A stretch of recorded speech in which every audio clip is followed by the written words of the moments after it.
সবাইকে জুম্মা মুবারক।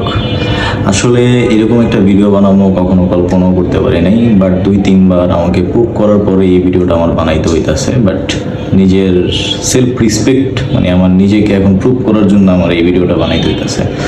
তো first of all যে ভিডিওটার মেইন রিজন হচ্ছে মিজান ভাই রিসেন্ট একটা ভিডিওতে বলছে যে তার এক্সট্রিম মোটো কিন্তু তার একলা শখ না, এটা আমার শখও। তো আমি ওখানে কোনো স্টাফ বা কর্মচারী ওইরকম করে আমার জাজ করার কিছু না।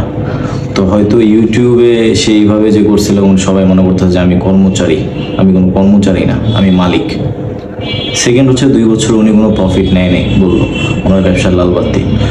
ব্যবসা যদি লালবাতি হইতো তাহলে আমি 2 থেকে 3 বছর ধরে এই ব্যবসা সার্ভাইভ করতে পারতাম না। কারণ হচ্ছে গিয়ে আমাদের ব্যবসার মূলধন ছিল মাত্র 5 লাখ 10 লাখ 2022 সালের জুলাই থেকে আমরা স্টার্ট করি। দেন 6 মাস পরে আমরা 3 লাখ টাকা দুজনে ঢুকাই, হইলো 8 লাখ। এর মধ্যে যেটা আমরা এই যে 8 লাখ 16 লাখ, এর মধ্যে হচ্ছে কি আমাদের দোকান হচ্ছে 2 লাখ হচ্ছে অ্যাডভান্স আর 2 লাখ ডেকোরেশন আর 3.5 লাখ টাকা হুডির মধ্যে গেছে টাকা। তো এই টাকাটাই হচ্ছে গিয়ে রোলিং এর বিজনেসের মেইন টাকাটা। আচ্ছা, উনি বললো যে উনি ব্যবসাতে ওরকম সময় দিতে পারে না, উনি বিজি থাকে অনেক। তো আপনারা যারা জানেন কম বেশি আমি ওনার সাথে কতদিন ধরে আসি বা কতদিন ধরে থাকি, ওনার ইউটিউব ক্যারিয়ারের ফার্স্টে থেকে আমি আসি, প্রায় ওনার সাথে আমার 5-6 বছর, অলমোস্ট 5 বছরের সম্পর্ক। তো ওনাকে আমি মোটামুটি ভালো মতোই জানি যে উনি বিজি কোন জায়গায় থাকে, কবে বিজি থাকে, কবে বিজি থাকে না, পয়েন্টেড। এটা আমি মোটামুটি ভালো মতোই জানি। আর আরেকটাও যে বললো যে উনি 2 বছর পরে হিসাব চাইছে, হিসাব আমি দিতে পারি নাই বা হিসাবে সব গরমিল। আপনি মালিক পক্ষ, আপনি মালিক, আপনি হিসাব বুঝি করবেন না। আপনি 2 বছরে 2,24,610 টাকা নিছেন, আপনি এইগুলো ভিডিওতে বলেন নাই। হ্যাঁ, আপনি এখন আমার এই মিথ্যাচারের মতো বলতেছেন। আপনার বাসা থেকে আপনার দোকান হচ্ছে গিয়ে 2 থেকে 3 মিনিট, আপনার বাসা পিয়ালালা মসজিদের সাথে, আর আপনার দোকান হচ্ছে মুকিম বাজার, 3 মিনিট লাগে, 3 থেকে 4 মিনিট লাগে হাইটে গেলে। আপনি এখন 2 বছর 2022-এ দোকান স্টার্ট করছি, আপনি এখন 2025 সালের লাস্টে এসে আমার পুক করার জন্য আমার চুরির ব্লেমের একটা এরকম একটা বিশ্বাসঘাতকতা এরকম আমি করছি। ভাই, আপনার ছিল এটা সাইড বিজনেস, আমার এটা মেইন বিজনেস। আমি সবসময় এটার প্রতি ফোকাস ছিলাম, আমার যতটুকু পসিবল আমি ততটুকু এটার জন্য কাটছি। কিন্তু বাট আপনার প্রতি যে আমি যে ব্যবসায়িক হিসেবে যেসব জিনিস দেখছি ওইগুলো কখনোই ব্যবসায়িক হিসেবে কাম্য নয়। সিম্পল খাস বাংলায় বলতে গেলে আমাদের ব্যবসার শুরুতে যে ইনভেস্টমেন্ট, আপনারা হয়তো অনেকেই বুঝতে পারেন যে সে হিউজ একটা অ্যামাউন্ট ইনভেস্ট করছে, আসলে এরকম ইনভেস্টমেন্ট না।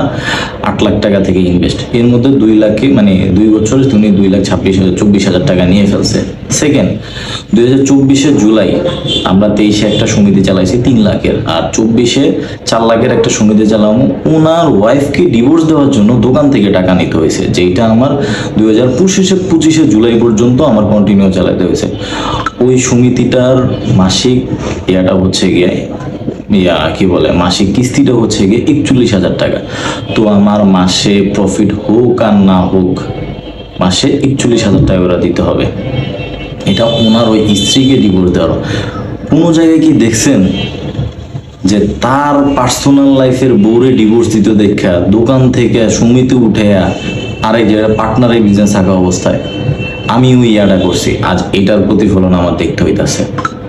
তো আপনারা হয়তো জানেন না, আপনারা তার এক্স ওয়াইফ যে ছিল ঝর্ণা, তাকে ডিভোর্স দেওয়ার জন্য হচ্ছে গিয়ে 2024-এ 3 লাখ টাকা ঋণ, আর 2 বছরে সে নিছে 2,24,000 টাকা, কিন্তু তার মূলধন ছিল কিন্তু 8 লাখ টাকা। তো ব্যবসা কেন ক্লোজ করছি, এখন এটা রিজন একটা বলি। ব্যবসা ক্লোজ করার রিজন অনেক। আমি আগেই বলছিলাম যে তারা আমি 5 থেকে 6 বছর ধরে চিনি, তার ফ্যামিলি থেকে শুরু করে সব মোটামুটি আমি জানি। তো তার যখন ডিভোর্স হয়, আগে মোটামুটি সব ক্লিয়ার, সবই জানা। সে সপ্তাহে 1 দিন 2 দিন দোকানে আসতো, ভালো মন্দ সবই। এখন দোকানে যদি যে মানুষটা আসবে না মালপাতি নিয়ে, সে কোনো আইডিয়া জানে না। এখন সিম্পল একটা জিনিস, ব্যবসার ক্ষেত্রে আপনি যদি দোকানে না আসেন, বসেন, আপনি ব্যবসা সম্পর্কে কোনো কিছু জানবেন না।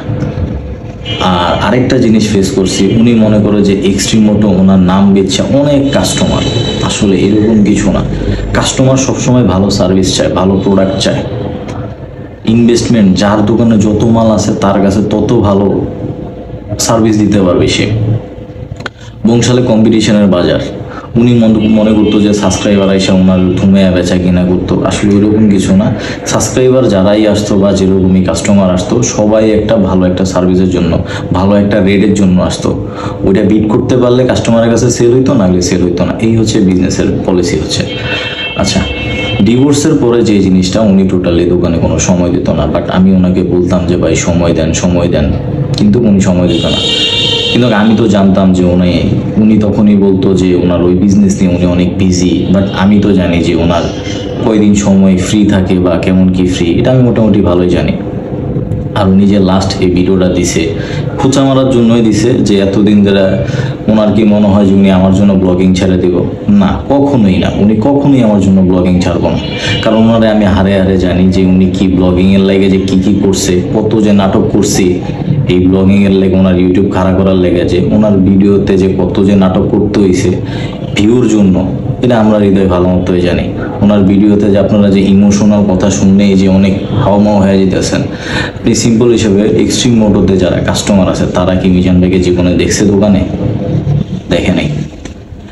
তার ডিভোর্সের পরে যখনই তাকে আমি ফোন দিতাম তখন কিন্তু সে দোকান থেকে অলরেডি 3 লাখ টাকা নিয়ে নিছে। এই টাকাটা আমি নিতে পারি নাই। তো দেখা যাচ্ছে যে 1 বছর পরে আমার ইনভেস্টমেন্ট গেছে 12 থেকে 13 লাখ টাকায়। আর ব্যবসায়িক হিসেবে আরেকটা জিনিস দেখলাম যে সব জায়গায় আমি ফেস হইতাছি, রিস্ক আমার। যা কারো থেকে যদি টাকা পয়সা কিংবা মাল, সব রিস্ক আমার।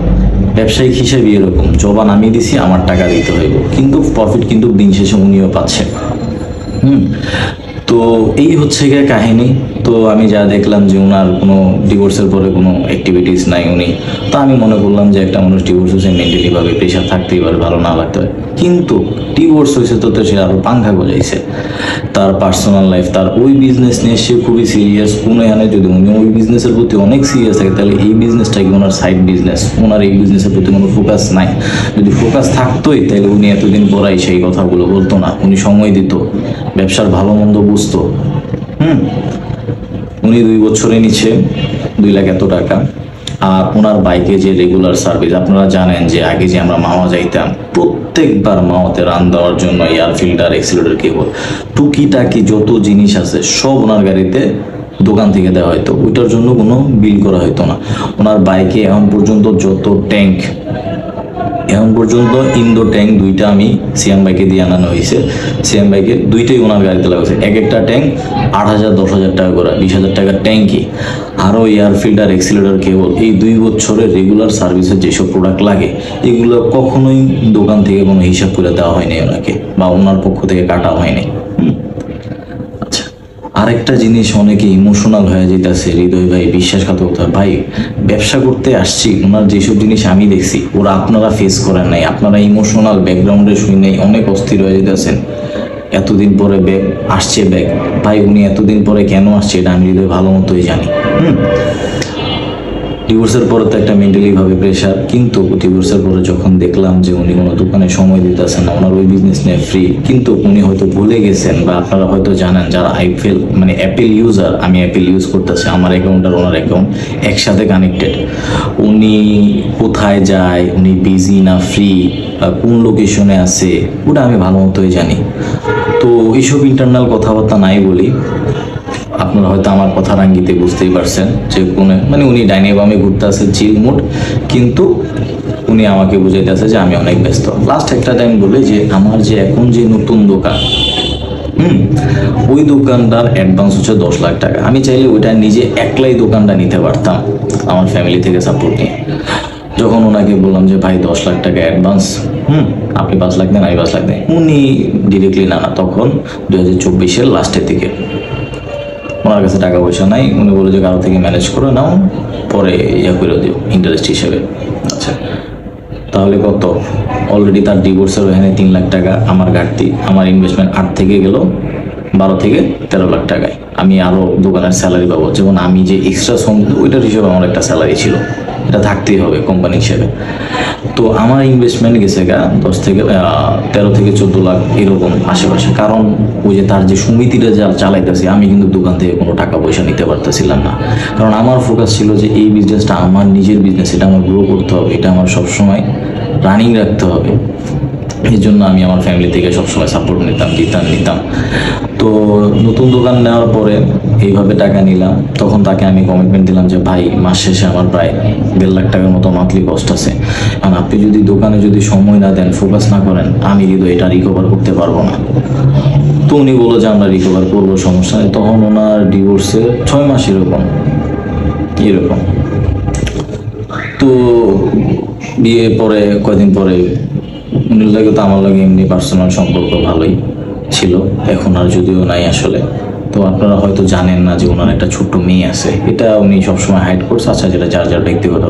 তো উনি ওনার মেয়ের কথা চিন্তা করে ওনার এখন বিয়ে করতে হবে, সে বিয়ে করবে, বিয়ে করছে। তো বললো যে তার ফ্যামিলি থেকে কি বলে উঠায় নিয়ে আসতে হবে, বিয়ে শাদী করতে হবে, খরচপাতি। কিন্তু উনি তাও লিকুইড মানি দিয়ে বিয়ে শাদী করছে, এটা ফ্যাক্ট। তো আমি মনে করছি যে আচ্ছা, এখন বিয়ে শাদী সব হয়ে গেছে, এখন সব ঠিকঠাক, দোকানে সময় টময় দেবো না। উনি তাও কোনো দোকানে কোনো সময় টময় নাই। পরে আমি ডিসাইড করছি যে ভাই, হয় দোকান আপনি করেন, নাইলে আমি করি। কারণ দেখা যাচ্ছে মাস শেষে 1.5 লাখ টাকা আমার এই পাহাড় ঠালতে হয়। দেন হচ্ছে গিয়ে ইম্পোর্টার যারা আছে তাদের সাথে ডিল আমার করতে হয়, মালে 19-20 হলে আমারই করতে হয়। সিম্পল খাস বাংলা বলতে যে ব্যবসায়ী করতে গেলে সবার সামনে ফেসটা আমার হইতে হয়, টাকা দিয়ে মাল আমার কিনতে হয়, সবাই সাপ্লায়ার থেকে শুরু করে সব একটু জেড আমার প্রেশার দেয়। সেই কিন্তু সিঙ্গেল কোথাও ফেস হয় না।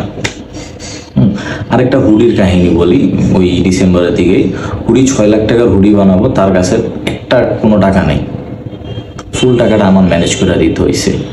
তো আমার 13 লাখ থেকে কাজিনের থেকে দোকানের অ্যাডভান্স বাবদ নিয়েছে 10 লাখ, যদিও এটা ইন্টারেস্টের, কিন্তু রিক্স আমি। তারপর আবার হুডির জন্য নিয়েছে 6 লাখ, রিক্স আমি। সে কোনো বিন্দুমাত্র টাকা ইনভেস্ট করবে না, কিন্তু সে লাভ চায় খালি, তার হচ্ছে লাভ। সে মনে করে যে এক্সট্রিম অটোতে হিউজ সেল তার আছে, আমি করতে পারো, কিন্তু সে ইনভেস্ট করতে চায় না, কিন্তু লাভ সে চায়। তো হুডি যখন করি আমরা জানুয়ারি দিকে গেছি সাজেকে, ওই ভিডিও উনি ছাড়ছে মারছে। তো আমার ওনার প্রতি আর নাই, যে ওনার এই ব্যবসার প্রতি কোনো ফোকাস নাই। শুধু উনি এখন ইমোশনাল ব্যাকগ্রাউন্ড, মানে ইমোশনাল দিয়ে আমারে ব্লেম করার জন্য আসছে। ভাই আমি হৃদয় ওই রকম পোলা না।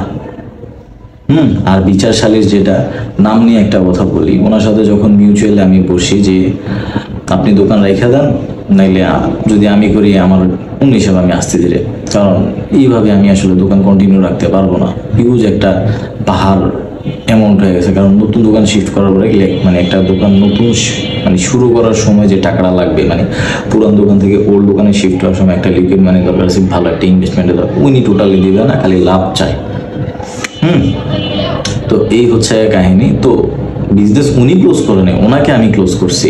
এমনকি ওনাকে ডিরেক্ট আমি অফার করছি যে হয় আপনি করেন, আমার কোনো দরকার নাই। কারণ আমি এই যে 12 থেকে 13 লাখ টাকা অন্য বিজনেসে আমি ইনভেস্ট করলে আমি ভালো টাকা মানে ব্যাক পাবো, আমার ওই ভালো এক্সপিরিয়েন্স আছে।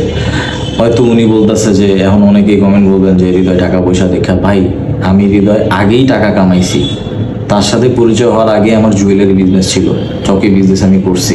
এটা আমি শখের বসেই করছি, এমন না যে নর্মাল কোনো।